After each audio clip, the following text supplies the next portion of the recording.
Assalamualaikum warahmatullahi wabarakatuh. Kembali lagi bersama saya Wardati Ulfah. Melanjutkan video saya sebelumnya mengenai sistem operasi. Di video kali ini saya juga akan membahas mengenai sistem operasi yang mana. Video kali ini berjudul tentang struktur hierarki sistem dan perintah dasar Linux.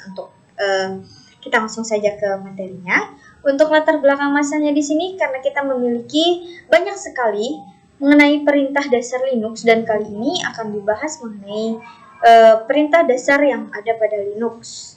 Meskipun OS Linux ini dulunya sedikit yang memakai dan sedikit membingungkan, tetapi dengan perkembangannya zaman banyak digunakan terutama untuk pengamanan dalam jaringan. Dan rumusan masalahnya di sini kita bisa mengambil dua, yaitu yang pertama pengertian Linux dan juga apa sih perintah-perintah dasar yang ada pada Linux, dan tujuannya tentu saja untuk menggunakan perintah dasar Linux untuk informasi user, kemudian mengenal format instruksi pada sistem operasi Linux, menambah pengetahuan dalam menyusun makalah atau modul, kemudian menambah pengetahuan tentang perintah dasar Linux. Selanjutnya, kita masuk ke dasar teori. Kita masuk ke yang pertama. Linux adalah sebuah sistem operasi berbasis Unix yang merupakan hasil pengembangan dari firmware dan juga open source. Nah, oleh karena itu, Linux termasuk sistem open source dan pertama kali dikembangkan oleh Linus Torvalds, berbeda dengan Windows. Nah, untuk Linux sendiri kebanyakan berupa software open source atau gratis ya teman-teman. Kemudian kita masuk ke pembahasan struktur hierarki sistem. Nah, untuk hierarki sendiri berasal dari bahasa Yunani, yaitu aturan imam besar dan presiden ritual sakral. Untuk hierarki dalam menghubungkan entitas baik secara langsung atau tidak langsung dan baik secara vertikal maupun diagonal. Satu-satunya hubungan dilakukan langsung dalam hierarki. Nah, sejauh ini hierarkinya adalah atasan langsung seseorang atau kepada salah satu bawahnya. Dari struktur hierarki sistem Linux itu seperangkat petunjuk untuk menempatkan file dan direktori di bawah sistem operasi yang mirip Unix. Nah, tujuannya sendiri agar dapat mendukung interoperabilitas aplikasinya ya teman-teman. Jadi program administrasi sistem ini sendiri, program perkembangan maupun skrip, dan dapat menyatukan dokumen dari sistem ini. Selanjutnya, pada direktorinya, menurut FHS atau File System Hierarchical Standard, berikut ada beberapa definisi dari direktori menurut FHS. Ada root folder menduduki posisi puncak di dalam hierarki. Jadi untuk root folder yaitu ini menduduki puncaknya teman-teman. Kemudian ada bin berisi perintah dasar yang dibutuhkan oleh sistem, kemudian boot berisi program dan data yang dibutuhkan pada saat melakukan booting. Ada dev direktori tempat file device, etc berisi konfigurasi file. Ada home direktori tempat penyimpanan user, kemudian ada lib berisi file-file library, kemudian ada media. Saat kita memasang flash disk ke komputer, kita bisa menemukan direktori flash disk di media. Selanjutnya ada MNT, OPT.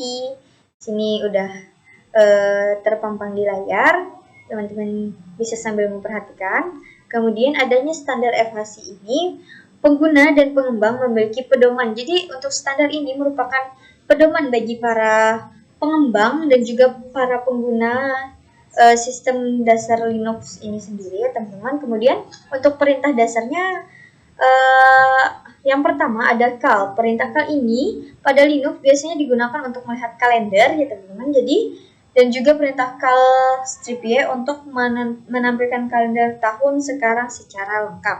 Kemudian yang kedua ada dat, itu untuk melihat hari, tanggal, bulan, waktu, dan tahun sekarang. Ada sudoku, perintah yang digunakan untuk login atau masuk ke dalam sebuah root.